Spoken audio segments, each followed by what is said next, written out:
Hello dear students, welcome back to the channel. আমি স্তুতি ma'am তোমাদের সাথে। আজ ক্লাস 10-এর একটা নতুন চ্যাপ্টার পড়াবো, lesson 3 by Nayantara Sehgal.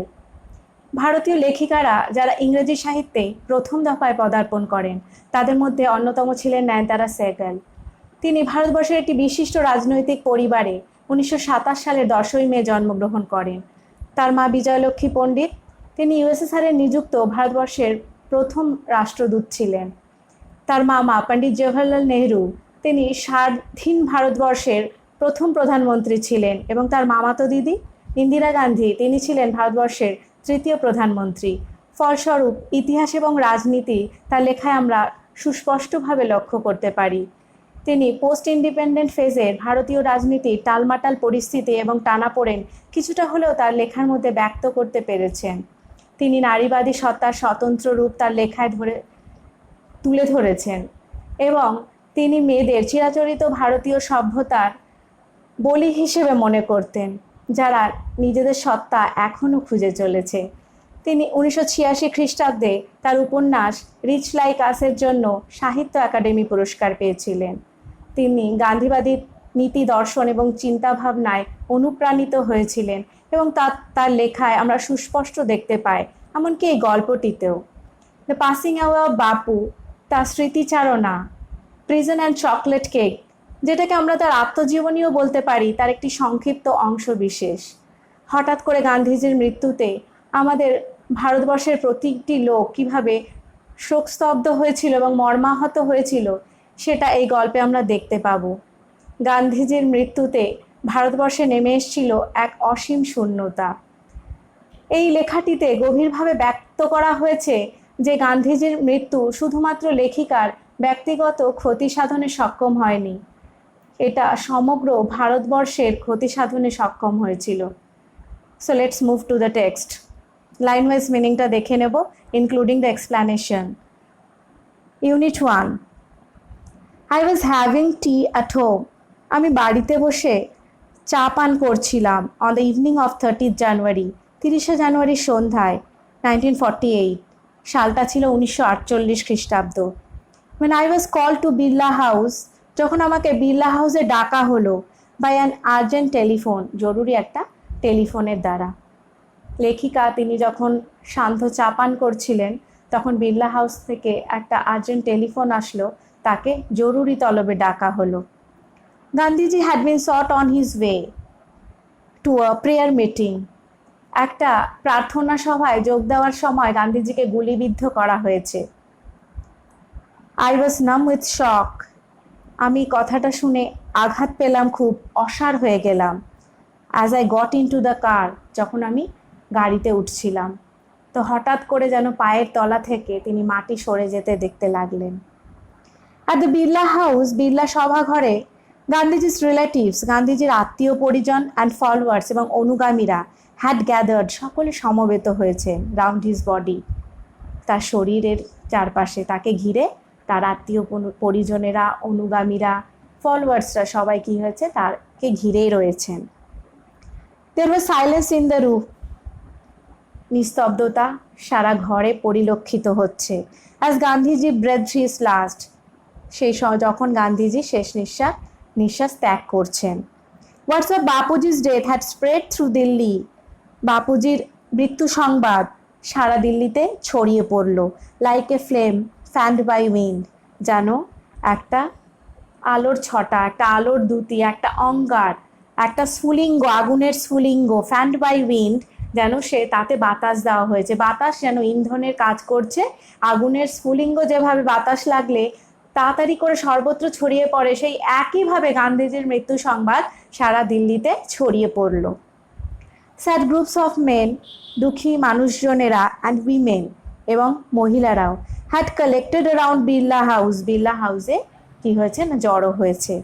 Out of every Windows, প্রত্যেকটি জানলার বাইরে, one could see brown blur of faces, অনেকেই দেখতে পাবে অস্পষ্ট দিশাহীন মানুষের মুখ।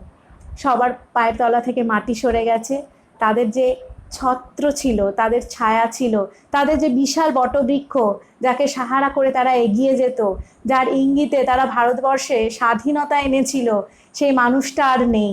তাই জন্য তারা দিগ্ভ্রষ্ট পথিকের মতন, যেন মনে হচ্ছে দিশাহীন অসহায় পথিকের লোকের মতন তারা কি হচ্ছে, মৃদু ম্লান এবং ক্লান্ত শ্রান্ত অবিশ্রান্ত হয়ে তারা দুঃখী মানুষরা তারা সব জানলা দিয়ে উঁকি মারছে।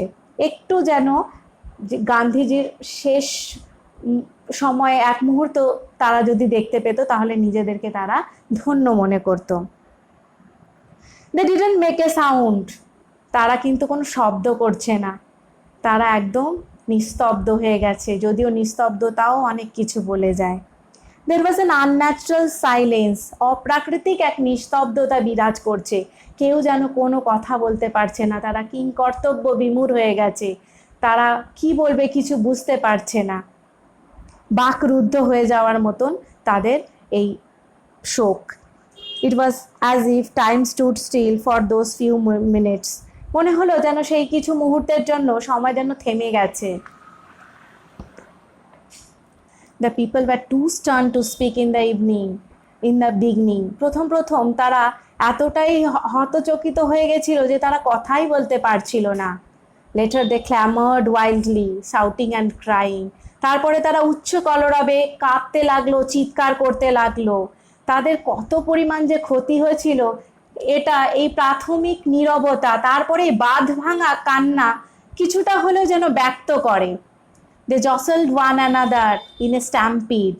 তারা একে অপরকে ঠেলে হুড়োহুড়ি করতে লাগলো to break into the house, যাতে সেই ঘরে তারা হুড়মুড়িয়ে ঢুকে পড়তে পারে, যেন পদপৃষ্ঠ হয়ে যাবে, এতটাই ভিড়, মানে প্রত্যেকটা মানুষ চাইছে যে গান্ধীজির এক ঝলক তারা দেখবে। They calmed a little, তারা একটু শান্ত হলো। When it was announced, যখন ঘোষণা করা হলো that they would be allowed to see Gandhiji before the funeral, যে তাদের গান্ধীজির অন্ত্যেষ্টিক্রিয়ার আগে তাদেরকে কি করা হবে তার এক ঝলক তাদেরকে দেখানো হবে। When one is faced with the shock of a loved one's death, নিজের কারো প্রিয়জনের মৃত্যুর আঘাত যদি কেউ পায়, one whimpers, ফুপিয়ে ফুপিয়ে গুঙিয়ে গুঙিয়ে একজন কেঁদে ওঠে, তখন সে ভাবে what will become of me, আমার এখন কি হবে, now that he has left me, তিনি যখন আমাকে ছেড়ে চলে গেছেন। This was surely the question uppermost in the mind of the mourning people. এই শোকাহত বিমর্ষ মানুষগুলির মাথায় একটাই প্রশ্ন, যে তাদের ছত্রছায়া আর নেই, তাদেরকে তাদের যে পরিচালক, তাদের যে লাঠি, তার যে বটবৃক্ষ সাহারা তাদের আর নেই, তারা এখন অনাথ হয়ে গেছে, তাদের যে পিতৃসম ফিগারটা ছিল তাদের বাপু, তিনি কিন্তু আর নেই, জাতির জনক তিনি এখন আর রইলেন না। They looked like lost children, তারা যেন হারিয়ে যাওয়া শিশুর মতো হতভম্ব হয়ে গেল, একে অপরের দিকে নিষ্পলক দৃষ্টিতে দিশাহীনভাবে তাকিয়ে থাকলো। It was a question in many of our hearts, আমাদের অনেকেরই মনে এই প্রশ্নটা জেগেছে, as we sat, যখন আমরা বসেছিলাম, still shocked, আঘাতে তখনও মর্মাহত হয়ে, and unbelieving, এবং এই অবিশ্বাস্য ঘটনাটাকে না বিশ্বাস করতে পেরে। We listened to the broadcast, আমরা রেডিওতে সম্প্রসারণ শুনলাম, telling the people of India, যেটাতে ভারতবর্ষের লোকজনকে অবগত করা হচ্ছে that their Bapu was no more, যে তাদের বাপুজি উনি আর নেই। তার অনুগামীরা, তারা যারা তার ভাবাদর্শে অনুপ্রাণিত হয়েছিল, তারা কি হয়েছে, তারা যেন স্রোতে ভেসে যাচ্ছে, তারা যেন অথই জলে পড়েছে। Let's move to Unit 2. Gandhiji's funeral was to take place the day after his death. তার মৃত্যুর পরের দিন তার অন্ত্যেষ্টিক্রিয়া বা তার দাহ পর্ব হওয়ার কথা। Hours in advance, কয়েক ঘন্টা আগে, people lined the route the funeral procession was to follow. যেখান দিয়ে সেই পদযাত্রা বা পরিক্রমা, তার মানে শবের পরিক্রমা হবে বা সেই রাস্তা ঘিরে লোকেরা কয়েক ঘন্টা আগে থেকেই তারা সারিবদ্ধ হতে লাগলো। পদ্মাসি, মিসেস নাইডু's ডটার, পদ্মাসি যিনি মিসেস নাইডুর মেয়ে ছিলেন, স্পোক ফর আস অল, তিনি আমাদের সকলের হয়ে বললেন। when she said simply, যখন তিনি বললেন we will walk, আমরা হাঁটবো, it's the last time we shall be walking with বাপু, এই শেষবারের মতোই আমরা বাপুর সঙ্গে হাঁটবো। তার মানে কতটা ফিলিংস নিয়ে এই কথাগুলো বলছে, যে এইটাই হচ্ছে শেষবারের মতন আমরা তাকে কি করব, একটু হলেও অনুভব করব কতটা অনুভূতি প্রবণ এই হাঁটাটা তাদের জন্য, কতটা সিগনিফিকেন্ট তাদের লাইফে। ইট ওয়াজ অ্যান অ্যাগনাইজিং ওয়াক, এটা একটা কষ্টের হাঁটা। Thousand silently watch the procession, এই পদযাত্রা অনেকে হাজার হাজার লোকেরা নিস্তব্ধে নীরবে দেখতে লাগলো। বাপু lay on an open truck, বাপু কী করেছে, একটা খোলা ট্রাকে শুয়ে রয়েছে, কভার্ড উইথ ফ্লাওয়ার্স, ফুলে ঢাকা, তাকে ফুলে পুষ্প দিয়ে আবৃত করা হয়েছে, সজ্জিত করা হয়েছে তার শেষ যাত্রায়। থাউজেন্ডস অফ পিপল ওয়েট, হাজার হাজার লোকেরা কান্না করছে। Trying to touch Bapu's feet, তারা কোনো ক্রমে বাপুর পা ধরতে চাইছে, শেষ আশীর্বাদটুকু নিতে চাইছে। It was impossible to move in the thick crowd, এরকম ঘন ভিড়ে সত্যিকার এই হাঁটা চলাটাও খুব দুর্ভেদ্য ছিল, খুব কষ্টকর ছিল। As I moved forward, slowly I understood I was not merely in the midst of grieving people. আমি যখন আস্তে আস্তে চলতে লাগলাম, আমি বুঝতে পারলাম I was not merely in the midst of grieving people. আমি যখন আস্তে আস্তে এগোতে লাগলাম তখন আমি বুঝলাম যে আমি শুধুমাত্র শোকাহত মানুষের মধ্যেই নেই। This was even more than the funeral procession of India's beloved leader. এটা এই ভারতবর্ষের যে প্রিয় নেতা রয়েছে তার অন্ত্যেষ্টিক্রিয়ার যে পদযাত্রা তার থেকে অনেক বড় কিছু। তো এগুলোর সাথে তাদের অনেক বেশি emotion জড়িয়েছিল। I was among people for whom walking with Bapu had a special meaning. আমি সেসব লোকেদের মধ্যে ছিলাম যার বাপুর সাথে হাঁটাটাই অনেক গুরুত্ব জ্ঞাপন করে, এটাই একটা বিশেষ সত্তা বহন করে। We had walked with Bapu over the rough and smooth of India's recent history. বলছে ভারতের ইতিহাসের চড়াই উতরায় আমরা অনেকবার বাপুর সাথে কি করেছি না, আমরা হেঁটেছি। We could not now accept the fact, আমরা এখন এই ঘটনাটা কোনোভাবে গ্রহণ করতে পারছি না, that the man who had led us, যেই মানুষটা আমাদের নেতৃত্ব দিয়েছিল, over many difficult paths, এত চড়াই উতরায়ে, was never going to walk with us again, সে আমাদের সাথে আর হাঁটবে না, তিনি চিরতরে বিদায় নিয়েছেন ইহ জগৎ থেকে। বাপুর স্লাইট ফিগার হ্যাড ওয়াক, বাপুর যে ছোট শরীরটা ছিল, হি ওয়াজ ভেরি লাইট, লাইট মানে তার তো মানে একদম সরু লিকলিকে একটা সত্তা, যেন তার মানে স্পিরিটটাই চলতো, তার মানুষটার অতটা যে ফিজিক্যালি অনেক বেশি বালজি ছিল সেটা না, তার যে সত্তাটা সেই সত্তাটাই আমাদেরকে অনেক বেশি অনুপ্রাণিত করতো। স্টাফ ইন হ্যান্ড, তার হাতে লাঠি, over a large part of India, তিনি ভারতের অনেকটা অংশ তিনি হেঁটেই কভার করেছেন। To walk is to make slow progress, হাঁটা মানেই হচ্ছে আস্তে আস্তে এগিয়ে যাওয়া, আস্তে আস্তে অগ্রগতি করা। It is to think with clarity, যদি আমরা স্বচ্ছভাবে ভাবি, and closely look at all that is around you, এবং আমাদের চারিধারে আমরা দেখি, from small insects to the horizon in the distance, ছোটো ছোটো কীট পতঙ্গ থেকে আমাদের এই দিগন্তে যদি আমরা চেয়ে দেখি। Moreover, to walk was often the only way open to the average Indian, এবং গড় ভারতবাসীর জন্য হাঁটাটাই ছিল যোগাযোগের একমাত্র বিশেষ পন্থা। তারাদের তো অত গরিব ছিল, তারা গাড়িটারি কিছু নিতে পারতো না, তো হেঁটেই তারা বেশিরভাগ নিজেদের যোগাযোগ স্থাপন করত। ইট রিকোয়ার্ড নো ভেহিকল, এতে কোনো যানবাহনের প্রয়োজন ছিল না, এক্সেপ্ট হিজ ওন বডি, নিজের শরীর ছাড়া, and cost him nothing but his energy, এবং তার শারীরিক শক্তি ছাড়া এটাতে কিছু লাগে না। গান্ধীজি টুক দিস নেসেসিটি, গান্ধীজি এই প্রয়োজনীয়তাটাকেই কাজে লাগিয়েছিল। এই যে তিনি ছোট ছোট জিনিসের দিকে অনেক বেশি ফোকাস করতেন, আর এটাকেই একটা বৃহত্তর আন্দোলনের বৃহত্তর সত্তা তিনি প্রদান করতেন। As he took much that was common place, তিনি সাধারণ জিনিসগুলোকে নিয়ে সেগুলোতেই একটা নেতিবাচক ভঙ্গি, তিনি একটা পজিটিভ ওয়ে আউট দিতেন, and transformed it into a joyful effort, এবং একটা অনুপ্রেরণামূলক একটা প্রচেষ্টা তিনি প্রদান করতেন, যে এই হেঁটে হেঁটেই একটা সমস্ত মানে একটা ন্যাশনাল ইভেন্ট হয়েছিল। গান্ধীজি যখন এসেছিলেন তখন মাস মুভমেন্ট যেটা বলে প্রত্যেকটা ভারতবাসীর কাছে যে একটা মুভমেন্ট, ইন্ডিপেন্ডেন্স মুভমেন্ট, তিনি কিন্তু হেঁটে হেঁটেই অনেকটাই প্রচার করে দিয়েছিলেন। তো সেই একটা ছোট মানে একটা হাঁটা যেটাতে নিজের শরীর ছাড়া আর কিছু লাগে না, কোনো কস্ট ইনভলভ হয় না, সেটাকেই তিনি একটা ন্যাশনাল ইভেন্টে কিভাবে ট্রান্সফর্ম করলেন বা রূপান্তরিত করলেন, সেটাও কিন্তু অনেক বেশি মানে তিনি উদ্যোগ নিয়ে এটা করেছিলেন। অনেক বেশি গুরুত্বপূর্ণ ভারতের ইতিহাসে এই হাঁটাটা, গান্ধীজির হাঁটাটা বিশেষ করে, including the Indians and also the freedom fighters. Let's move to Unit 3. Some days after the funeral, অন্ত্যেষ্টিক্রিয়ার কিছুদিন পরে, a special train to Gandhiji's ashes to Allahabad, একটা বিশেষ ট্রেনে করে গান্ধীজির চিতাভস্ম এলাহাবাদে নিয়ে যাওয়া হলো। The compartment was decked with flowers, কম্পার্টমেন্টটাকে, এই কামরাটাকে তাদেরকে কী হয়েছিল, ফুল দিয়ে সজ্জিত করা হয়েছিল। People on the train Seng ভার্জনস, ট্রেনে লোকেরা ভজন গাইছিল। People did not weep anymore, তারা আর কান্না করছিল না।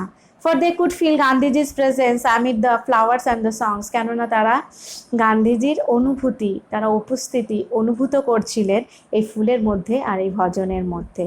অ্যাট এভরি স্টেশন, প্রত্যেকটা স্টেশনে সরোফুল ক্রাউডস, দুঃখী দুঃখী ক্রাউড, ক্রাউড হচ্ছে ভিড়, জনতা। ফিল্ড দ্য প্ল্যাটফর্ম, প্ল্যাটফর্ম কী করেছে না, প্ল্যাটফর্মে এসে সবাই সমবেত হয়েছিল। শেষ অনুভূতিটুকু তার যেন ছাইভস্য, স্মৃতিভস্য, চিতাভস্যতেও যেন কিছু একটা অ্যাটাচমেন্ট ছিল, কিছু ফিলিংস ছিল, সেইগুলো শেষবারের মতন তারা, তাই জন্য সেই জন্য সব স্টেশনে লোকরা ভরে গেছিল, যে এতটা একটা তাদের একটা attachment. Amid song and prayer, the train reached Allahabad. গান এবং প্রার্থনার মধ্যেই ট্রেনটা এলাহাবাদে পৌঁছালো। রাসেস ওয়ার ইমার্সড, চিতাভস্য গঙ্গায় কী করলো, নিমজ্জিত করা হলো। Very huge crowd have gathered at the বে, যেখানে অনেক লোকের সমাগম হয়েছিল গঙ্গার ঘাটে। After words we all went back to Delhi, তারপরে আমরা সকলে মিলে দিল্লি গেলাম। ব্যাক ইন দিল্লি, দিল্লিতে আই ফেল্ট অ্যাট সি, আমার মনে হচ্ছিল যেন আমি অথই সমুদ্রে পড়েছি। I had not directly work with Gandhiji, আমি যদিও গান্ধীজির সাথে সরাসরিভাবে হাঁটিনি কোনো দিন। গন টু প্রিজন, তার সাথে জেলেও যায়নি। As a freedom fighter at his call or made any sacrifice for my country, আমার দেশের জন্য কোনো ত্যাগও করিনি। মাই সিস্টার্স অ্যান্ড আই, আমার বোনেরা এবং আমি, and other young people like me, এবং আমার মতন আরও যুবক যুবতীরা, হ্যাড বিন মিয়ারলি অন লুকার্স, আমরা শুধুমাত্র দর্শক হয়েই ছিলাম।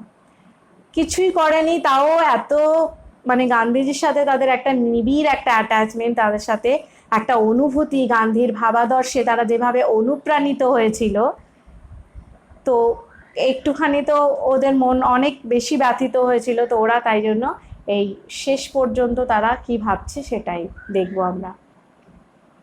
But still I felt at sea, তাও আমার নিজেকে অনেক বেশি দিশেহারা মনে হলো, আমি যেন অথই জলে পড়লাম এবং অনিশ্চিত এবং অসহায় অনুভব করতে লাগলাম।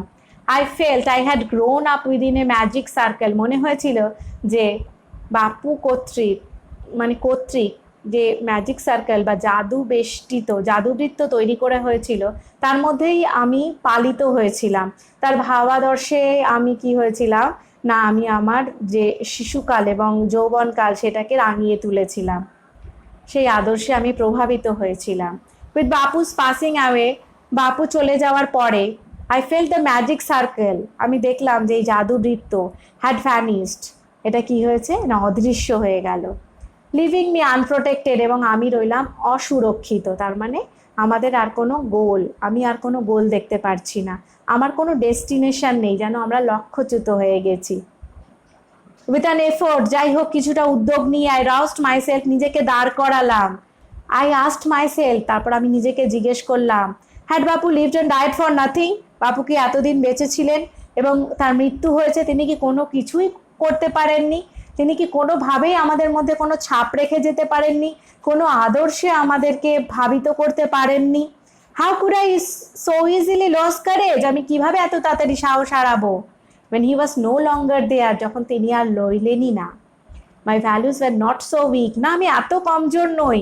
তাহলে আমি বাপুর কাছ থেকে কী বা শিক্ষা পেয়েছি? Millions of people would have been ordinary folk but for Bapu. এই অনেক অনেক লোক, কোটি কোটি লোকেরা তারা হয়তো সাধারণ মানুষ ছিল, কিন্তু বাপুর কাছে নয়। বাপু তাদেরকে কি করেছিল? ট্রান্সফর্ম করেছিল, রূপান্তরিত করেছিল। He brought them out of indifference and awakened them to one another suffering. তারা তাদেরকে নির্লিপ্ততা থেকে তুলে এনেছিল এবং একে অপরের দুঃখে তারা দুঃখী হচ্ছিল, তারা রেসপন্ড করছিল একে অপরের সাথে। তো একটা ইউনিভার্সাল ফিলিং, একটা যে ন্যাশনাল লেভেলের মুভমেন্টে তারা সবাই মিলে লিপ্ত হয়েছিল, সবাই সবার সাথে শেয়ার করেছিল তাদের ফিলিংসগুলো, অনুভূতিগুলো, এবং একটা বৃহত্তর আন্দোলন কি হয়েছিল? গড়ে উঠেছিল। এটা হয়েছিল mass movement. What if Bapu is গন? কি হয়েছে যে বাপু যদি নাই বা থাকলো? কেউ তো চিরতরে থাকে না, কেউ অমর হতে পারে না। উই ওয়ার স্টিল দেয়ার, আমরা তো রয়েছি, ইয়াং, যুবক, স্ট্রং, আমরা অনেক বেশি শক্তিশালী, and proud to bear his banner before us, তার ধ্বজাকে আমরা এগিয়ে নিয়ে যাব, তার যে ফ্ল্যাগ রয়েছে সেটাকে এগিয়ে নিয়ে যাব। We will be the flag bearers. তার যে ভাবাদর্শ রয়েছে, তার চিন্তা ভাবনা, তার দর্শন প্রসূত যেই সব ভাবনাগুলো, সেগুলোকে আমরা এগিয়ে নিয়ে যাব। আমরা আরও ওই ভারতবর্ষটাকে আরও সুন্দর করে তুলব, আমরা বিশ্বের দরবারে একটা নজির সৃষ্টি করব। বাপু হ্যাড পাস্ট অ্যাওয়ে, বাপু কিন্তু আর নেই, but his India would continue to live in his children. কিন্তু বাপুর যে আমরা সন্তানেরা, আমাদের কর্তৃক তার ভারতবর্ষ বেঁচে থাকবে এবং বিশ্বের দরবারে এক অন্য স্থান পাবে। Thank you.